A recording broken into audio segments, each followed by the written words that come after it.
Não há duas sem três, não há duas sem três, porque três foi a conta que Deus fez. E se a conta está pronta, à terceira de vez. Não há duas sem três, mas às duas por três. Tenho andado azarento neste mês. Eu não era agoirento, mas agora talvez. Olá, boa tarde, sejam bem-vindos a mais um Não Há 2 Sem 3, esta semana com Rodrigo Moita de Deus, o diretor do News Museum. Boa Olá, tarde, Rodrigo, Rodrigo. boa tarde. Olá, boa tarde. Fala-nos um pouco do teu percurso de vida e profissional até aqui.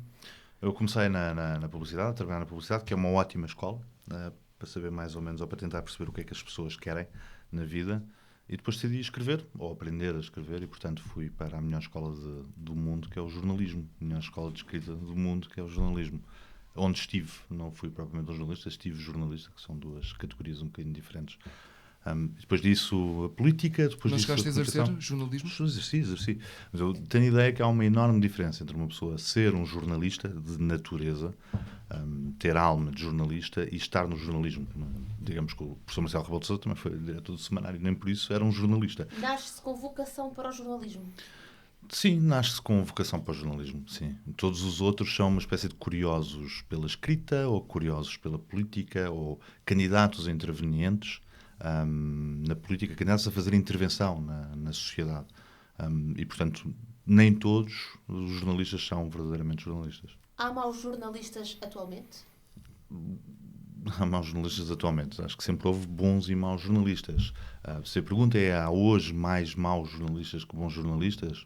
É difícil saber. Não sou um daqueles críticos da qualidade do jornalismo hoje, porque também não reconheço, ou melhor, provavelmente porque sei reconhecer mau jornalismo em quase todas as épocas da história, independentemente das dificuldades financeiras ou dos abonos financeiros em cada uma dessas épocas. O jornalismo torna-se cada vez mais parcial? Espero que sim. Espero que se torne um bocadinho mais parcial. As pessoas confundem os média com os órgãos de comunicação social. E tende-se a confundir muito, isto é um problema até mesmo nas universidades e nas faculdades, tende-se muito a confundir o que é jornalismo com notícia. O jornalismo não está obrigatoriamente dependente de dar notícias. E por isso é que hoje em dia se fala muito que as notícias vão acabar por ser dadas por robôs. O que provavelmente será verdade, e até uma inevitabilidade. O jornalismo não é isso. E, portanto, quando nós não estamos, ou quando temos que sair do mercado de dar a notícia primeiro, porque a Lusa chegou lá primeiro, ou porque o telemóvel da pessoa que passava por lá deu primeiro a notícia do que o Correio da Manhã TV, então é inevitável encontrar um novo caminho para o jornalismo, que provavelmente será o velho caminho do jornalismo, que é como é que eu vou dizer? Um facto editorializado. Há cada vez menos o ir até ao fim do mundo para contar uma boa história? Não, o mundo é que ficou todo ele mais pequeno.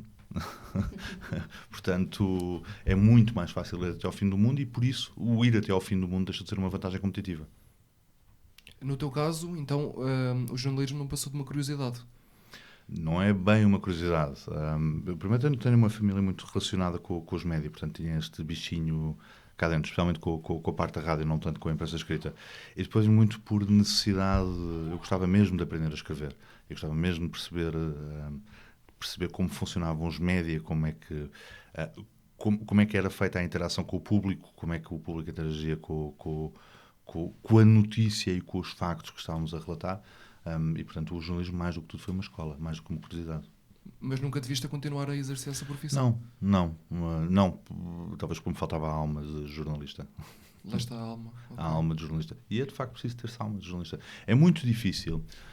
Eu costumo dizer, por maldade, que quase todos os jornalistas desportivos gostavam de ser treinadores de futebol. Quase todos os jornalistas de política gostavam de ser políticos. E quase todos os jornalistas de economia gostavam de ser banqueiros. Os outros, que não gostavam, são verdadeiramente jornalistas.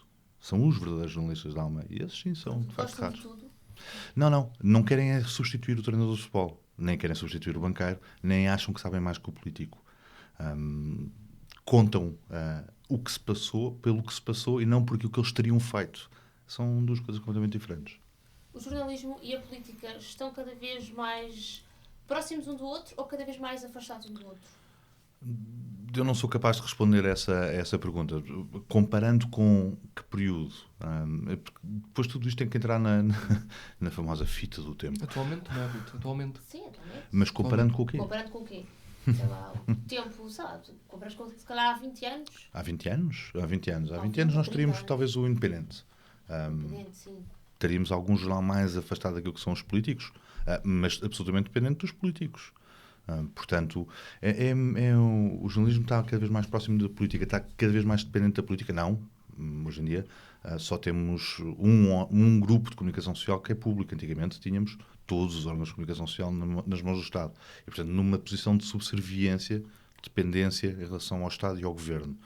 E, portanto, as coisas foram mudando. A política continua a ser o prato principal dos órgãos de comunicação social. Já nem isso é. O futebol tomou esse papel, não é? O futebol é hoje o prato e o ganha-pão dos órgãos de comunicação social. Portanto, até diria que estão cada vez mais afastados, sim. Talvez. Perdeu-se o medo de arriscar. Comparando com o Independente, perdeu-se mais o medo de arriscar. Não, talvez tenhamos banalizado o risco. Não há dia que passe que não haja uma manchete que poderia, há 10 anos atrás ou há 15 anos atrás, ser assassina. Eu tenho a ideia que os jornais, os órgãos de comunicação social começaram foi a banalizar a manchete. E, portanto, quando se banaliza algo, por muito... vamos ao caso do Medina. Há 15 anos atrás, no Independente, aquilo teria dado a demissão imediata do Presidente da Câmara Municipal de Lisboa. Hoje é indiferente, é só mais uma. Amanhã outra coisa qualquer. Os políticos aprenderam a lidar melhor com a comunicação social. Aprenderam a lidar muito melhor com a comunicação social. A comunicação social é que não terá aprendido tão bem a lidar com os políticos. Os políticos nisso prepararam-se muito melhor do que os próprios jornalistas. Às vezes por culpa das universidades. Porque o ensino é monumentalmente teórico. E como é monumentalmente teórico, atiramos os jornalistas para, por vezes, posições, conferências de imprensa, ou deixamos numa situação em que, evidentemente, é dominado pelo político. Acontece muitas vezes os jornalistas serem dominados pelos políticos. Como é que surgiu a tua paixão pela política? Como é que te interessaste por isso? Fundamentalmente, como qualquer outra pessoa, a necessidade de intervir no mundo. Na prática... Sentes essa necessidade? Sou um marxista, eu gostava de mudar o mundo. Mas como sou um conservador também, decidi desistir. Marxista, mas não no sentido comunista. Marxista no sentido de querer mudar o mundo. Ok. Nesse sentido. Revolucionário. Isso é mais Lenin, mas sou um marxista, portanto sou um conservador. Estou a brincar, eu sou um homem de direita, não é? Mas apesar de tudo sei reconhecer algum mérito científico nos escritos dos outros. Mas Marx tinha essa coisa fantástica que achava que podia mudar o mundo ou que o mundo ia mudar inevitavelmente. Mas era um conservador e, portanto, achava que não se deviam fazer revoluções. Lenin não era tão conservador. Achava que a única maneira de mudar o mundo, do mundo mudar, era de facto fazendo uma revolução. Isto resumindo a doutrina marxista-leninista em duas penadas. Claro. Mas sim, mas eu estaria muito mais próximo do marxista, que acho que é inevitável o mundo mudar, mas também não vou contribuir para isso. Mas intervir, sim, sinto falta. Sinto falta, não, tenho essa necessidade de intervir. Sim. O que é que achas que se poderia fazer para melhorar o mundo? É uma pergunta um pouco complicada, não é? Não deixar que o mundo mude. Às vezes é a melhor maneira. Pois. O mundo tem... o mundo, as ideias, a política tem aquela terrível tendência de andarem sozinhos, de prosseguirem sozinhos, e às vezes era bom que não prosseguissem. Estamos a estragar às vezes coisas que são boas. Isto é a minha veia conservadora. Ou muitas vezes a tentar fazer equilíbrios. Somos um exemplo. Durante décadas os animais foram maltratados em Portugal. Ninguém queria saber. Ninguém queria saber. E de repente passámos a ter uma posição radicalmente oposta, que é que passámos a tratar os animais como se fossem pessoas. Hoje em dia vê-se no Jardim da Estrela tantos cãezinhos a passear como crianças. E os cãezinhos têm nome de pessoas. Passámos-lhes a dar personalidade jurídica.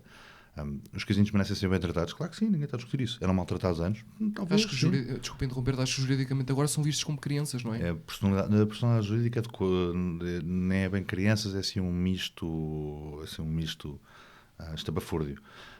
Mas fomos logo pelo caminho oposto para criar um equilíbrio natural. E às vezes o mundo, quando tenta equilibrar as coisas, causa imensos desequilíbrios. Portanto, a melhor maneira de mudar o mundo seria mantendo-o como está neste Às vezes sim. Às vezes sim. Tu tens um partido concreto? Identificas com algum partido? Eu fui membro da Comissão Política Nacional do Partido Social Democrata. Portanto, sim, sou um social Marialva. Portanto, a coisa mais parecida que havia com o social marialvismo era a social-democracia. E tu és monárquico, certo? Sou monárquico, sim. Porque, como é que Como é que um monárquico vive na República, com Como é dificuldade? que o monarca vive na República e porquê essa Porque é que se alista num partido? Porquê essa opção? Porque ser monárquico. Sim, porquê ser monárquico? Lá está, porque acredito que há coisas que não devem mudar. E acredito profundamente que a representação do Estado mudar de 5 em 5 anos é prejudicial para os valores. É melhor do que a representação do Estado. Não é bem aquilo que eu queria dizer. Peço desculpa. Que a representação do país ser alterada de 5 em 5 anos conforme o apetite ideológico dos eleitores não faz bem nem à nação nem aos próprios eleitores. Ok. E, portanto, acho que há uma continuidade que é quase obrigatória para um país continuar, para um país conseguir andar para a frente. Portanto, O rei é um bom pretexto para isso. Portanto, achas que deveríamos ter uma monarquia tipo a de Inglaterra? Sim, exemplo? uma monarquia constitucional, sim, como tivemos Por antes. Faz bem, não faz mal. Não faz mal absolutamente nenhum. É alguém que fica acima do jogo político. E isso é bom. Isso é bom. Reparem como, cada vez que queremos elogiar um Presidente da República, dizemos o Presidente Rei. Foi assim, com variedíssimos. Em variedíssimos casos, queríamos elogiar Mário Soares, chamavam-lhe Presidente Rei. Porque significava que ficava acima do jogo político. Isso é bom. Se ficar uma figura salvaguardada do jogo político é sempre bom para o país e para a nação. Quais é que são... Como é que Desculpa. Portugal funcionaria se houvesse um rei? Se tivéssemos um rei, nada mudaria. A única diferença é que não havia eleições de 5 em 5 anos para a presidência da República. Seria o Dom Duarte, não é? Dom Seria o Duarte. Sr. Dom Duarte. Pois. Sim. Seria o Sr. Dom Duarte. Seria o Sr. Dom Duarte. Ser monárquico também tem essa vantagem. Nós não escolhemos nem os candidatos ao trono. Portanto, Porque é por aquela... sucessão. E achas que hoje em dia, em 2017, ainda faz sentido uma pessoa governar, digamos assim, por causa do seu sangue? Não é por causa do seu sangue, é por causa daquilo que a pessoa representa. Representa. Por causa daquilo que representa, que é uma coisa completamente diferente. E é reconhecer no outro a capacidade de representar o país. Por variedíssimas razões. E isso é para os próprios. Toda a gente dirá, é uma coisa muito boa ser rei. Sim, provavelmente é uma prisão também. E é um condicionante, e tem responsabilidades, e tem obrigações. E tem deveres, sobretudo, e tem deveres. E o Presidente da República nisso não tem tantos. Independentemente do Presidente da República, mais à direita, mais à esquerda. Mas não se, por exemplo, temeria a falta de competência do rei, porque foi eleito só por ser rei? A falta de competência. A competência maior é ser capaz de representar o país. Sim. Certo? Portanto, não lhe é exigido, os skills que lhe são exigidos até são bastante simples. São skills diplomáticos, de cortesia, de lisura, de dever e responsabilidade. Portanto, são skills fáceis de reunir. Portanto, o que é competência? É querer intervir na forma como o país é governado? Não, isso até é evitável. Não é? Ele não deve intervir na forma como o país é governado. Eu lembro-me, por exemplo, em Inglaterra, para quem não sabe, o primeiro-ministro, quando vence as eleições, vai a rainha apresentar o seu programa. E a rainha vai à Câmara dos Comuns, que reúne juntamente com a Câmara Alta, e diz o meu programa de governo. E não é dela. Como se fosse dela. Como se fosse dela. Exato. Passa a ser dela. E é esse tipo de figura esse tipo de figura acima do jogo político ou partidário que me parece que seria uma boa solução para Portugal. Portanto, tu defendes um regime monárquico em que o rei não tenha poder, basicamente. O rei não deve ter poder executivo. Poder executivo. Porquê? Que é para não entrar dentro do jogo político ou partidário. Não deve ter poder executivo. Tal como hoje em dia o Presidente da República não tem qualquer tipo de poder executivo. Mesmo o veto político. Às vezes nós ouvimos dizer o Presidente da República vetou ou não vetou, mas vai vetar esta lei. O veto político não tem valor absolutamente nenhum, porque o veto significa que o Presidente da República não promulga a lei, portanto mandou-a para a Assembleia da República, e a Assembleia da República pode ou não fazer alterações e mandar de novo a lei, e aí o Presidente da República é obrigado a promulgar a lei. Obrigado. Portanto, o único instrumento de intervenção que o Presidente da República tem hoje em dia no país é dissolver a Assembleia da República. E mesmo assim tem que ouvir o Conselho de Estado. Ou seja, basicamente, ele é uma figura que parece que existe por existir. Por isso é que o professor Marcelo Rebelo de Sousa é tão inteligente, porque sabendo que não tem poder executivo de facto, exerce outro tipo de poder, exerce o poder de influência. E o poder de influência faz pelo facto de ser muito próximo das pessoas. Portanto, enquanto o seu nível de popularidade for elevado, ele fará aquilo que entender, aquilo que quiser do governo. De outra maneira, isso não era possível. Tu há pouco estavas a dizer que é mau para um país os governos mudarem de 5 em 5 anos. Os presidentes da República. Os presidentes. Os presidentes da República. Podem dizer 4 em 4. Os Podem em 4. governos são os 4 em 4. Portanto, achas que para um país é bom haver um chefe de Estado assim prolongado? Sim. É visto como um símbolo, digamos assim, Vitalício, como a sim, Rainha da é um símbolo. Inglaterra. É um símbolo, exatamente. É isso mesmo. É uma pessoa que nós, todos, por convenção, decidimos que será o símbolo do país. Sim. E Marcelo está a cumprir bem esse símbolo do país. Eu sou marcelista, portanto já era já era marcelista e tenho uma grande estima e consideração e amizade pelo professor Marcelo Rebelo de Sousa, portanto sou um fã. Já era antes. Já tens uma da selfie Presidente com da ele? República. Já tenho várias selfies com ele. Eu não tenho, tu tens. E portanto sou suspeito. Dentro do género, para um monárquico como eu, sim, ele exerce muito bem o seu poder. Porquê? Porque exerce poder de influência, uma estrutura de influência, que é o termo técnico, o termo que os politólogos gostam de utilizar, a magistratura de influência, e exerce fundamentalmente não porque é o Presidente da República, mas porque está próximo das pessoas, é amado pelas pessoas. O facto de ser muito popular permite-lhe, de facto, condicionar em algumas coisas decisivas a ação do governo, ou a ação dos futuros governos. Portanto, ele fará aquilo que quiser do governo, deste e dos próximos. Isso é bom.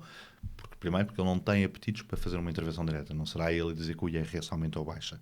Mas será ele a dizer tenham cuidado com o déficit ou que tenham cuidado que as pensões estão demasiado baixas. E quando o disser, será obrigatoriamente ouvido e respeitado por causa da sua popularidade. O carisma é uma condição cada vez mais necessária a um político. O carisma fabrica-se. Não se nasce com carisma. Não há pessoas carismáticas. E há uma coisa que o tempo traz. O carisma fabrica-se e fabrica-se muito por causa do tempo, e o tempo também traz patine. Portanto, tudo aquilo que nós olhamos e pensamos, Helmut Kohl, grande nome da democracia europeia, grande construtor da Europa, e estes são todos umas aventesmas. Bom, o Helmut Kohl, à sua época, teve que se demitir por causa de um escândalo de financiamento ilegais de partidos. Portanto, à época, era uma pessoa mal querida. Foi preciso afastar-se para ter patine, as pessoas gostarem dele. O carisma é exatamente a mesma coisa, é uma coisa que o tempo traz. O professor Marcelo Rebelo de Sousa, que hoje em dia nós dizemos é muito carismático, há 30 anos atrás não era carismático. Foi candidato a Lisboa e foi gozado. Não é? Tirou-se ao Rio. Ninguém percebeu o que é que ele queria dizer, ou muita gente percebeu o que ele quis dizer. O carisma fabrica-se, é uma característica fabricável. É compatível de uma pessoa... Porque é que uma pessoa que... Fabrica-se através, peço desculpa, sim. através de atos, gestos, exemplos, palavras. Fabrica-se assim, não se fabrica por intervenção externa. São os próprios que fabricam o seu próprio carisma naquilo que fazem e naquilo que são. Qual é que é a figura política mais carismática neste momento, para além do professor Marcelo? Mais carismática... O carisma, estamos a dizer, estima, admiração, respeito. Assim, qualquer coisa assim desse género? Popularidade... Popularidade é outra coisa, sim. Não é? Popularidade é, diria eu, carisma. Eu não diria António Costa, porque não acredito que ele seja um popular per si. Acho que o Partido Socialista vale muito mais que António Costa, ou vale mais que António Costa, ou António Costa traz pouco. Acho que temos aqui um problema de carisma, sim. Temos aqui um problema de carisma. Temos aqui um déficit de carisma. Mas também pela primeira vez nos últimos anos, nas últimas décadas, temos algo único, que é temos uma figura que seca tudo à volta, que é o Presidente da República. Inevitavelmente. Portanto, Que abafa aos outros, é isso? Seca. Não diria abafar. Abafar implica proatividade. Não diria que seca. Portanto, tira palco aos outros. Tira palco. Não há palco. Não é? Mesmo o Primeiro-Ministro, cada vez que recebe um relatório da Comissão Europeia, provavelmente dirá vou esperar que o Presidente da República comente. Porquê? Mas ele seca muito. O palco é muito dominado pelo Presidente da República porque aquilo faz. Portanto, é difícil existir alguém com carisma na política ativa. Depois tem outros que não estão na política ativa e que têm carisma. Paulo Portas passou a ter carisma. Sim. Não é? O Jorge Coelho, que as pessoas ouvem atentamente na SIC, e que à época era insultado. Hoje em dia é um senador da República. Isso é que tem carisma. Não é? Uma figura absolutamente extraordinária e um exemplo absolutamente extraordinário de como o tempo traz, às vezes, carisma ou às vezes patine. Porquê é que uma pessoa que se assume como monárquica é do PSD e não de um partido monárquico, diretamente? Porque eu e outros monárquicos acreditam que os monárquicos não têm que ter um partido, têm que estar nos partidos.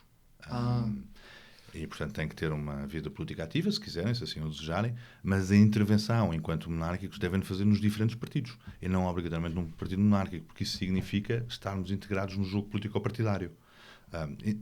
Existir um partido monárquico significa que o partido monárquico é inimigo dos outros todos, é adversário dos outros todos, concorre com eles para a angriação de votos. E nós não queremos isso. Nós não queremos essa discussão. Aquilo que nos interessa é ter muitos monárquicos em muitos partidos. Para um dia ser possível, então, alterar a Constituição. Restaurar a monarquia seria algo impossível em Portugal. Só é possível referendando o regime, e a questão do referendo do regime não se coloca porque a Constituição obriga que o país seja uma república. Portanto, seria necessário primeiro alterar a Constituição e só depois se conseguiria referendar a solução de regime. Mas a esta altura do campeonato, quer dizer, seria não sei. Não sei quem é que venceria, provavelmente a República. Provavelmente. Tal como no dia 6 de outubro de 1910, quem venceria seria a monarquia. Não tenham dúvidas nenhuma sobre o assunto. O regime aliás, isso é consensualizado em vários historiadores, o regime é imposto à força. Não é? Aliás, é um golpe de Estado. Portanto, não é pela figura referendária. Isso é normal. Portanto, no dia 6 de outubro, se existisse um referendo, a monarquia ganhava. 6 de outubro de 1910. Hoje, dia 17 de setembro, venceria certamente a República.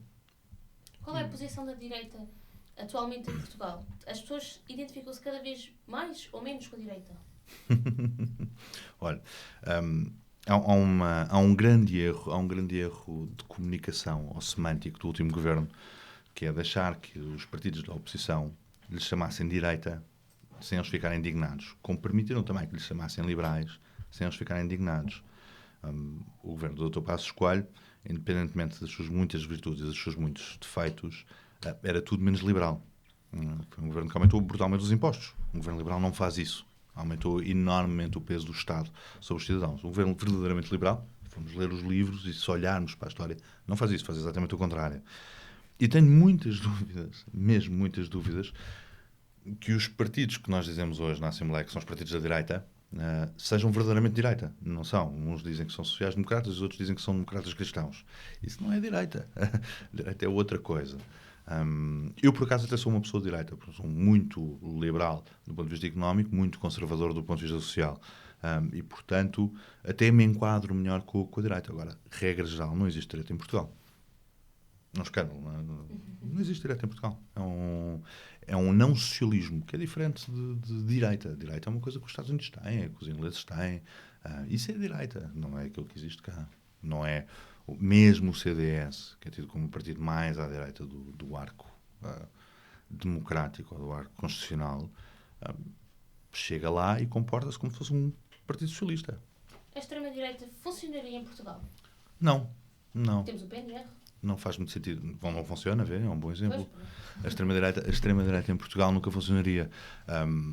Mas isso, a maior parte das pessoas diria, não tem razão porque estiveram no poder durante 60 anos. Não é? Mas confundir o salazarismo com a extrema-direita é um disparate do ponto de vista ideológico e histórico. Não faz sentido nenhum. Aquilo que nós tivemos em Portugal foi uma coisa chamada salazarismo e dificilmente era de extrema-direita.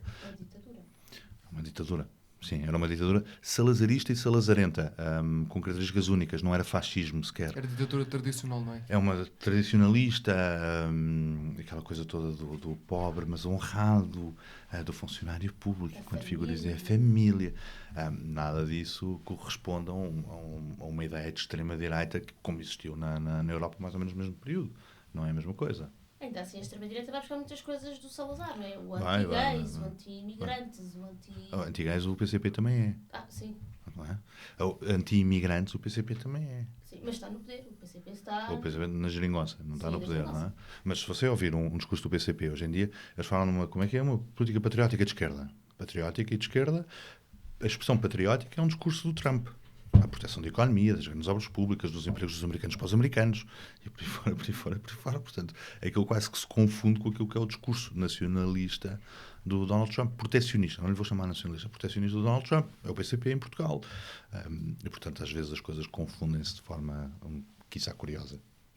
Quando dizes que és conservadora Em matérias sociais. em matérias sociais, o que é que queres dizer com isso? Quer dizer que eu não quero saber da vida sexual das outras pessoas. Acho abominável esta mania enorme. Uma pessoa vão dar uma entrevista e tem que dizer com quem gostam de dormir. Acho assim uma coisa... Nunca ninguém lhe perguntou às pessoas. Eu gostava de dizer que sou heterossexual. Não faz sentido. Eu gosto de dormir com mulheres. E portanto, e de repente, outra vez lá está a lógica dos equilíbrios, para equilibrar aquilo que se que as pessoas estavam convencidas que existia em Portugal, que é uma espécie de homofobia, que eu tenho dúvidas que alguma vez tenha existido, mas passou-se à outra parte, que é vamos tentar escandalizar as pessoas. Não, nós somos portugueses, somos naturalmente conservadores, temos cortinas nas janelas, que é para as pessoas não verem cá para dentro. Portanto, ninguém quer saber com quem é que o outro dorme. Até podem saber no regime de escovilhice, de conversa do elevador, mas isso é decisivo para alguma coisa. Não é. Pode ser secretário de Estado, ministro, primeiro-ministro, é indiferente. É indiferente. Mas de repente pegou, ou começa a pegar a moda, lá está outra vez com aquela necessidade de mudar o mundo à pressa e à pressão do olá, eu sou o Rodrigo e sou heterossexual. Alguém me perguntou alguma coisa?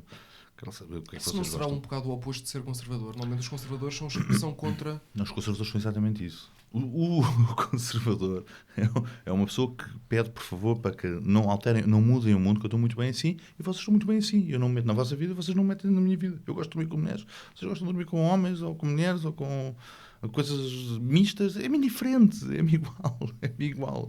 Só não me chateiem com esses assuntos. Não é decisivo. Vamos ao primeiro desafio. Vamos ao primeiro desafio. Queres fazer qual? Vamos começar com a cultura geral. Cultura Fazer geral? uma pequena Oh, pausa diabo. para o desafio. Meu diabo.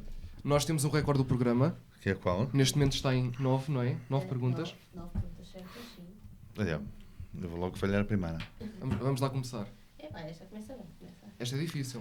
Epá, De que planta é extraído o sangue de Draco? é fácil. Couve de Bruxelas, dragoeiro, mercurial, palmeira anã. Eu diria dragoeiro, mas só por uma questão Lógico. fonética. Pois, Está certo, está certo. Segunda pergunta. Qual das seguintes palavras está correta? Está por escrito. Bem, passamos esta à frente. Passamos? Hipopótamo. É esta? Acho que é essa. Não, é essa de baixo. É essa. Pois. Espera aí. Ok, segunda pergunta. Esta não valeu. Esta... Segunda pergunta. Qual será o céu que nunca tem estrelas? O céu da boca? O céu dos pardais? O céu de um planetário? O céu estrelado? O céu da boca, o céu dos pardais. O céu de um planetário? O céu estrelado? O céu da boca, diria eu. Pois. Acho eu. Só por uma questão de lógica. Até agora- Os pardais também não sei, não é? o céu dos O céu dos pardais pardais é o presumo céu que de toda a gente. Exatamente. Completa o provérbio. A cavalo dado, não se paga nada, não se olha ao Não dente. sei lá dentro. Não se olha ao dente. 3. Vamos para a quarta. Em que cidade está situado o Cristo Rei? Porto, Lisboa, Setúbal, Almada. Almada? Almada. Quinta pergunta. Como se chama uma substância que pode transportar facilmente uma corrente elétrica? Isolante, condutor, vírus, catalisador. Condutor. Estamos na sexta. Vamos para a sexta. Isto é apropriado para a engenharia. Estamos no técnico. Faz sentido. Que nome se dá a operações ilegais que são geridas como uma grande empresa? Crime organizado, BES. crime industrial, classes criminais, onda de crimes. Como é que é? Crime organizado? É crime organizado, sim, presumo. Ok. Crime organizado. Uhum. Estamos na... Vamos para a sétima. Vamos para a sétima. Qual é o maior órgão do corpo humano? Pulmão, Pele. a pele. Isto não é preciso as opções. Então, a Oitava. gente sabe esta. Oitava. Há pessoas que se enganam. Ok. Qual o vencedor da Volta à França em bicicleta em 2010 por desqualificação de Alberto Contador? Ih, Frank Schleck. Frank Schleck, Andy Schleck, Cadel Evans, Vincenzo Nibali. Portanto, Não faço a mínima ideia, mas diria que é um dos Schlecks e provavelmente iria para o segundo Schleck. Andy Schleck. Andy Schleck. Segundo Schleck. Olha, está certo. oh, está certo. Estamos na... Vamos para a nona. Só porque os outros dois não eram ciclistas. Agora. Vamos para a nona. Vamos para a nona. Agora, se acertares esta, Não sem faço pressão, recorde. mas bates o recorde. Que ator foi protagonista na série The Fresh Prince of Bel-Air? Jamie Foxx, Morgan Freeman, Eddie Murphy, Will Smith. Eu gosto dessas perguntas racistas, mas é o Will Smith. Pronto, acaba de ser batido o recorde. Vais para a 10ª pergunta. Uau. A antropologia é a ciência que estuda o homem, o universo, as plantas, a fruta. Deve ser a Eu fruta. não quero. Deve ser o homem. Ok. 11ª pergunta. Uau. Qual o nome do sistema operativo da Microsoft? Windows? Windows. É fácil. Eu pensei que isto depois fosse complicar. E vai complicar. Mais cedo ou mais tarde. 12ª. Que ator inglês fez frente a Bruce Willis no filme Die Hard Jeremy 3? Irons. Uau, sem opções e tudo. É o 13ª único ator inglês que vamos a alguma isso. vez contracenou com o Bruce Willis. Qual dos quintos homens foi um escritor de fábulas romano? Aviano, Homero, Cícero, Virgílio. Fábulas. Fábulas romano. Isto é 13ª, certo? Há um deles que é historiador e o outro sim, o outro também escreveu fábulas, mas eu não sei. Eu diria Virgílio. Não era. Era Pronto, Cícero. Não era. Não é? Ficámos pelas 12. 12. Mesmo assim. Era Vai Cícero. lá ver quem era, Ruto. É Cícero, é? não é? Fábulas quê? Fábulas romanas. Escritor romano de fábulas. O Virgílio é só historiador, se não me engano. Ou cronista. Sei lá, aqui tantos. Virgílio? Não. O Virgílio é aquele que o computador diz que não. Horácio? Esopo? Esopo. Tá, o Fedro. Eu disse o Fedro, não foi? Pois, acho que havia a opção do Fedro. Era o Fedro. Pronto, é capaz de ser. Hum. Aqui, pelo segundo Google. Vê lá qual é que era? Ah, pronto. Pronto. Bem, vamos agora ao segundo desafio. Não, não queres passar uma música? Pronto, deixa passar uma musiquinha, depois continuamos. A música é escolhida pelos convidados. É? Uma música qualquer para passar, uma música que tu gostes. Cantata, Bach. Bach? Temos tudo. A cantata. Bach, cantata. Cantata? Não se importa que seja música clássica, não. Gostas de música clássica? Gosto muito para descontrair. Eu também. Eu também ouço tudo, atenção. Ou quase tudo.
E depois deste momento musical pronto, lindo, voltamos à segunda parte do nosso Não Há Dois Sem Três, esta É semana verdade. com o Rodrigo Moita de Deus. E pergunto, Rodrigo, a relação dos jovens com a política está-se a tornar cada vez menor?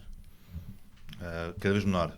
Se há mais afastamento dos jovens em relação à política. Eu não consigo generalizar dessa maneira. Jovens, mais... A percepção sobe, não é? Os partidos são cada vez estruturas mais fechadas, mas isso até é curioso. Eu tenho uma outra teoria. Quanto maior for a democracia direta e interna dos partidos, pior vai ser. Porque significa, quanto mais diretas, mais primárias existir, mais afastamento das pessoas vai existir em relação à política e aos partidos. E, inevitavelmente, os jovens, porque pensem no seguinte, se eu vou fazer sou candidato às diretas do PS, não é? Vou ter que estar em campanha, são 3 meses. E depois disso, provavelmente vou ter que andar outro tempo a preparar a candidatura para as diretas. E já nem sequer estou a falar das primárias. E tudo isto me consome 8 meses de tempo. Eu não consigo trabalhar. Eu tenho que ter um emprego e que me paguem um ordenado para eu andar divertido pelo país a fazer política. Portanto, quanto mais mecanismos eleitorais deste género, quanto mais referendos, quanto mais votações, quanto mais mecanismos de democracia direta existirem, maior vai ser o afastamento das pessoas em relação à política, porque não têm tempo para aquilo. É irónico.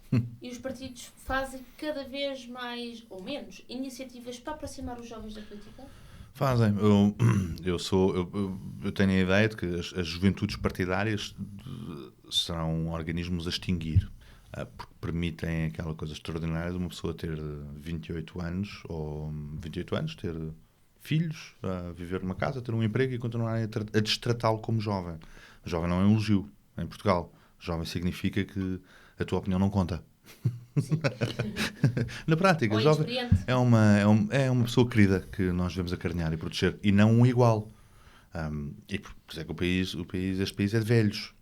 Aliás, continuam a tratar o Passos Coelho, quando o Passos Coelho foi candidato a primeiro-ministro, continuavam a tratá-lo por jovem. É muito jovem.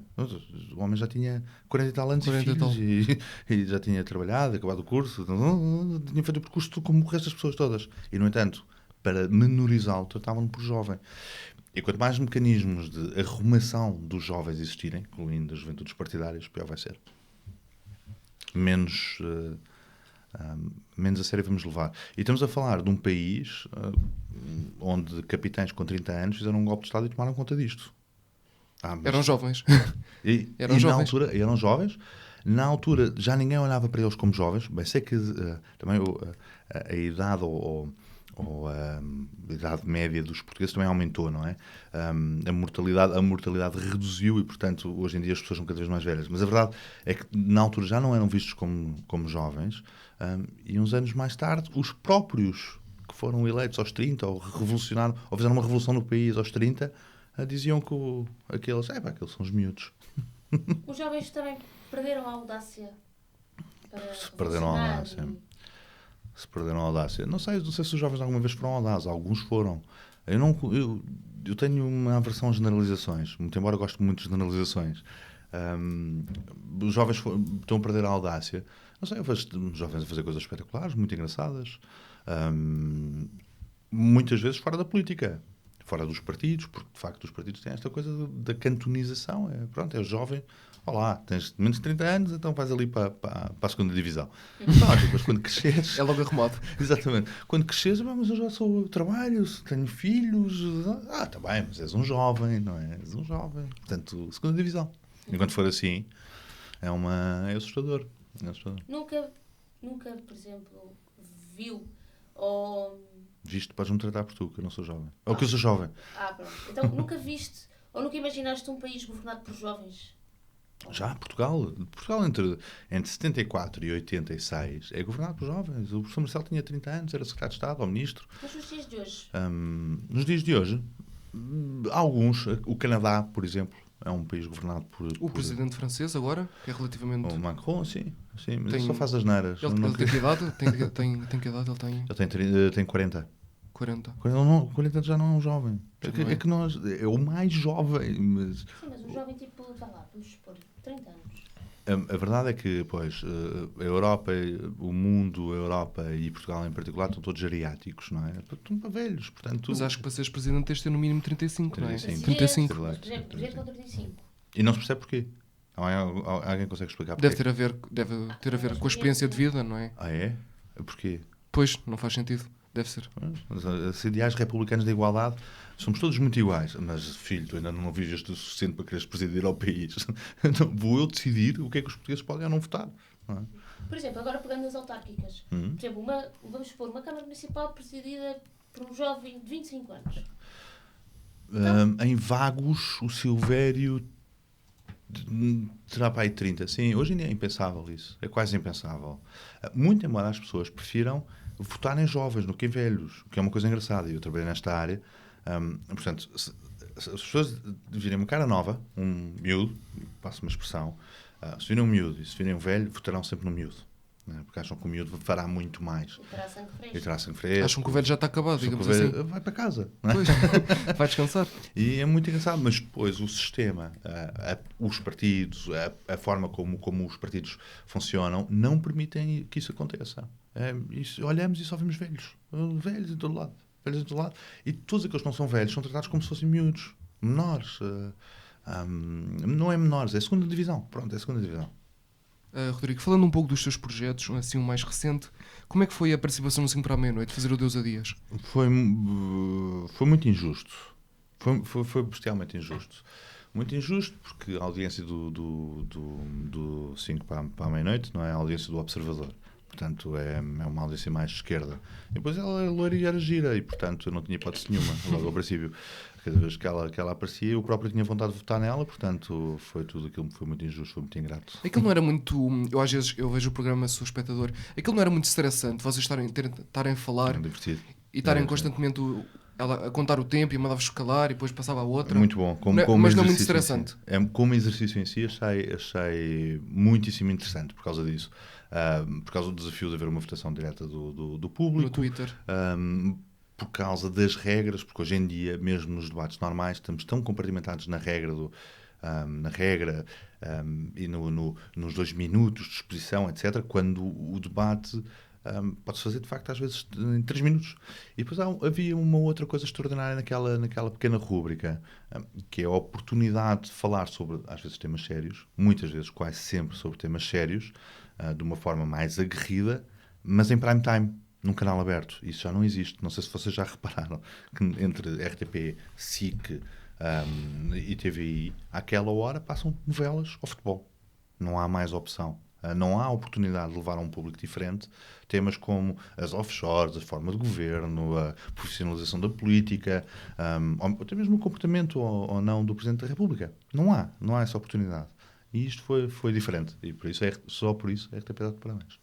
E como é que surgiu o convite para este projeto? Como é que foi o convite?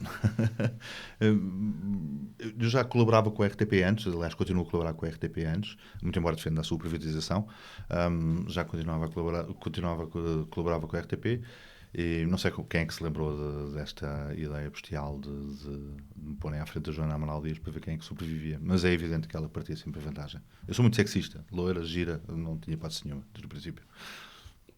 A Joana é o caso de uma política carismática, por exemplo. Sim, ela tem carisma hoje em dia, sim. Eu diria que sim, ela tem carisma. Afirmou-se, conquistou o seu espaço e já nem importa o partido em que está, é indiferente, não é? Já ninguém sabe em que partido é que ela está e passou a ter personalidade própria e um carisma próprio, é verdade. É. Vocês, apesar das divergências políticas, conseguiam ter uma relação... Sim, perfeitamente, sim. Era muito divertido. O backstage era quase tão divertido como o frontstage. Aliás, era bastante mais divertido o backstage que o frontstage. Ela tinha a tendência de levar aquilo um bocadinho mais a sério do que eu. Mais a sério no sentido de viver mais apaixonadamente o debate. Eu sou pouco apaixonado no debate. Gosto de argumentos racionais. E, portanto, era muito divertido estar com ela. Especialmente fora. Achas que nas relações humanas de qualquer tipo a visão política não deve ter influência? Não pode ter... Quer dizer, nós concordarmos... Às vezes... Eu não quero confundir política com ideologia, não é? Política é uma coisa, ideologia será outra. Às vezes a política é influenciada pela ideologia ou preferencialmente será influenciada pela ideologia. Mas o facto de nós os dois não concordarmos sobre a forma como o mundo deve ser gerido, em nada nos impede de nos continuarmos a dar. Claro. Não é? Porque senão isso é o caminho aberto para o radicalismo e depois a partir daí tudo é possível. Portanto, salutar para um bom conservador como eu, é de facto que as pessoas continuem a dar, independentemente dos campos onde militam. se militam. Mas o jogo pode ser feito de forma transparente e saudável, não tem que ser feito de vibrantes paixões. Aliás, quanto mais desapaixonado for, mais saudável é. Voltando ao tema da política, quem é que para ti foi o melhor e o pior dirigente político de sempre? O melhor, politicamente, tecnicamente, diria de longe Paulo Portas. Muito embora o António Costa esteja a conseguir Estamos a falar em superá-lo. Portugal, certo? Sim, Em Portugal, sim. Diria político, enquanto protagonista político. O Paulo Portas conseguiu-se reinventar várias vezes ao longo de uma série de anos de mandato. O António Costa está a conseguir fazer exatamente a mesma coisa. Está a conseguir gerir um equilíbrio que seria impensável por quase todos há 1 ano e meio, 2 anos atrás. E isso é política, isso é fazer política. Chegar a compromissos e conseguir compromissos é, de facto, é a arte da política. O pior, não sei muito bem. Não tens uma resposta? Não tenho. Há tantos candidatos. Provavelmente os mais obscuros, aqueles que passaram. Eu acho que o pior, por exemplo, teria que responder a Ribeiro Castro, que foi presidente do CDS e ninguém se lembra. Foi presidente do CDS. Mas ele não teve a dirigir o país, certo? Não, nesse sentido. Sim, nesse país, sentido. A dirigir o país. O mais então a pergunta seria qual terá sido o mais prejudicial para o país. Nesse sentido, até teria que alterar a resposta. Mas o mais prejudicial, teria que responder a José Sócrates, sim. Ok, e o primeiro também alterarias a resposta? Alteraria para Cavaco Silva. Foi melhor? Foi o melhor e não é grande coisa, sim. Mas foi o melhor. Ok, mesmo não sendo grande coisa, foi o melhor. Não foi grande coisa, mas é o melhor, sim. Falando um pouco da política mundial, achas que estamos à beira... Uma pergunta um bocado... Achas que estamos à beira de uma guerra nuclear? Não? Acho que faz parte. Faz parte. Estamos, no fundo, a viver um pouco de novo a Guerra Fria, não é? Ameaças, mas não há nenhum ataque de ambas as partes. E nem isso. Ou seja, eu que sou mais velho, eu vivi ainda num mundo com um muro, não é? Com o muro de Berlim. E, portanto, a qualquer momento o mundo podia acabar. Hoje em dia, o pior que pode acontecer é Pyongyang implodir. Pronto. Não é o mundo acabar. Apesar de tudo, para os sul-coreanos e para os japoneses, será com certeza mais chato do que para mim. Mas para mim, que vivi num mundo em que a qualquer momento isto podia ir pelos ares, não é uma calamidade. Mas temos aquele jeito único do presidente americano. Pronto, temos que saber lidar com aquilo. É um negociador. E, portanto, é um negociador. Que quer construir um muro. Mas se olharmos desapaixonadamente, podemos olhar desapaixonadamente para as coisas. Se olharmos mesmo desapaixonadamente para as coisas, o muro já lá está. Portanto, qual é a diferença? A fronteira existe. Qual é a diferença? Isso, no fundo, foi um bocado para a campanha, não foi? Essa coisa. Foi, acho que sim. Acho que é uma maneira, é um número mediático que ele arranjou para conseguir fazer uma afirmação. A deportação de ilegais. Bom, por alguma razão lhe chamam ilegais. Podemos discutir quais são os critérios para admitir pessoas. Mas ilegais há em todos os países. Sim. E devemos permiti-los. Então, legalizá-los. Vamos discutir se queremos legalizá-los ou não. Depois em termos dos populismos muito fáceis, não é? Mesmo na crítica. Não é legítimo que um país tenha a sua fronteira? Nós temos. A União Europeia, nós para aqui que andamos sempre a pregar acerca do doutor do Sr. Trump, que ele é isto, aquilo e não sei o quê, pagamos 5 mil milhões de euros por ano à Turquia, não é por ano, pagámos 5 mil milhões de euros à Turquia para eles aguentarem os imigrantes sírios, para eles não entrarem para a Europa. Diria que é tão eticamente, no mínimo é tão eticamente reprovável como construir um muro com o México. Aliás, ainda é mais, não é? Pagamos aos turcos para fazer o nosso trabalho sujo. Isso existe, é público. Ok, Ruth, vamos a mais um desafio? Sim. O antes querias? Vamos ao antes querias? Pronto. Fazes tu? Fazes tu, o antes querias é contigo. Okay. O antes querias é fácil. Damos 2 opções e o Rodrigo escolhe a que... Antes queria. Antes queria. Antes querias beber café com o Donald Trump ou com o Jerónimo de Sousa?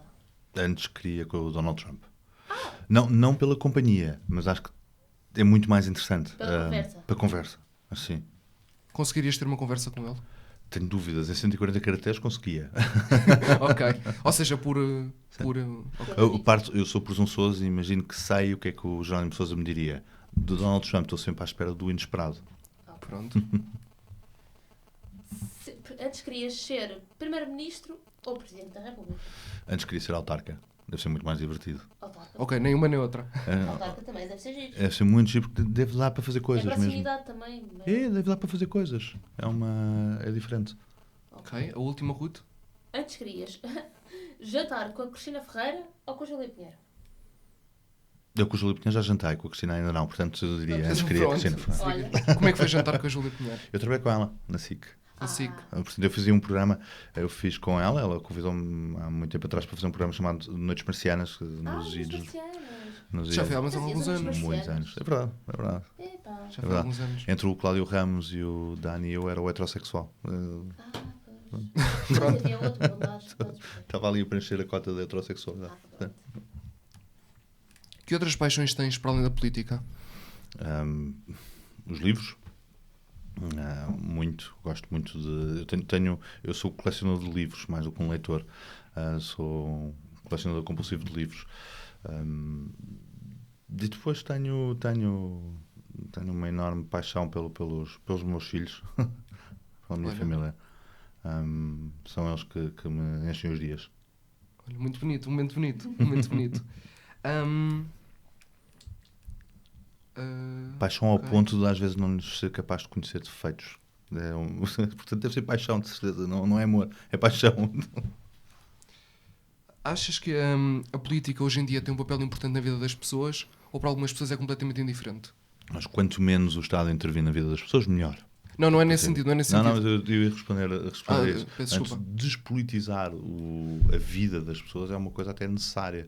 Nós não precisamos de viver obcecados com aquilo que se passa no Parlamento, nem preocupados com aquilo que se passa no Parlamento. Porque, de facto, tem uma enorme influência. Ainda tem uma enorme influência. Portanto, tudo aquilo que seja retirar, despolitizar o país é uma coisa boa. Isto não significa que as pessoas não possam intervir. E devem fazer coisas, devem ir para a PSS, e devem fazer voluntariado, e devem ter as suas causas e as suas bandeiras. Mas despolitizar no sentido de acordarmos preocupados com aquilo que se passa no Parlamento é mau sinal, sempre.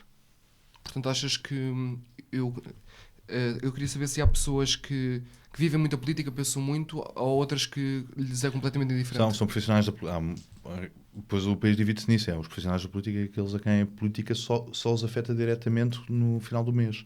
Não mas pensam afeta sequer, sempre. não pensam sequer nisso. Não pensam. E esses deviam se preocupar mais até. Porque a política vai ter sempre às pessoas. Mesmo quando as pessoas não vão ter com a política. Ok, vamos a... Queres fazer o ação-reação? Vamos fazer o nosso desafio, é o ação-reação. O ação-reação eu vou dizer várias palavras e quero que me respondas apenas com uma palavra cada. Pronto. Política, Bolas. direita, Esquerda. esquerda. Equilíbrios. Ok. Donald Trump, Artista. artista. Kim Jong-un, Preso. preso. Preso não no sentido de presidiário, mas está preso nas suas ações. Democracia, Direita. comunismo, Comunismo. Liberalismo. capitalismo. Comunismo. Marcelo Rebelo de Sousa, Professor. extrema-direita. Bé. Pronto. Tontos. Ok. Saudades, Muitas. família, Paixão. a vida No livro. e o futuro. Deus. Ok, agora as nossas duas perguntas De praxe. de praxe, não é? Completa a frase. Eu, Rodrigo Moita de Deus, Juro solenemente. Nunca desisti de ser assim. e não há, o nosso programa é Não Há Dois Sem Três, e não há Rodrigo Moita de Deus sem...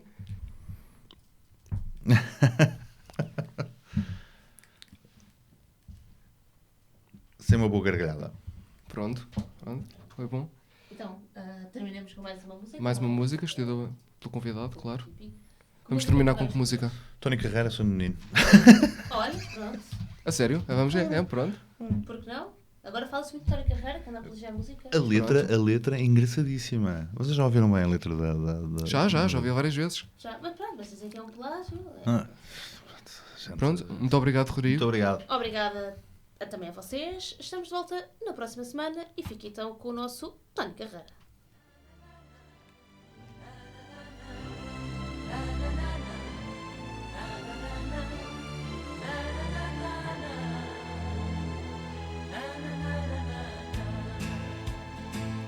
Lembro-me de uma aldeia perdida na beira, a terra que me viu nascer. Lembro-me de um menino que andava sozinho, sonhava vir um dia ser. Sonhava ser cantor de cantigas de amor, com a força de Deus venceu. Nessa pequena aldeia, o menino era eu. E hoje a cantar em cada canção trago esse lugar no meu coração. Criança que fui e homem que sou, e nada mudou. E hoje a cantar não posso esquecer aquele lugar que me viu nascer. Tão bom recordar aquele cantinho e os sonhos de menino. Tenho a vida que eu quis, nem sempre feliz, mas é a vida que eu escolhi. Infeliz no amor, mas no fundo cantor, a vida deu-me o que eu pedi. Se eu pudesse voltar de novo a sonhar, faria o mesmo, podem crer. E aquele menino eu voltaria a ser. E hoje a cantar em cada canção trago esse lugar no meu coração. Criança que fui e homem que sou, e nada mudou. E hoje a cantar não posso esquecer aquele lugar que me viu nascer. Tão bom recordar aquele cantinho e os sonhos de menino.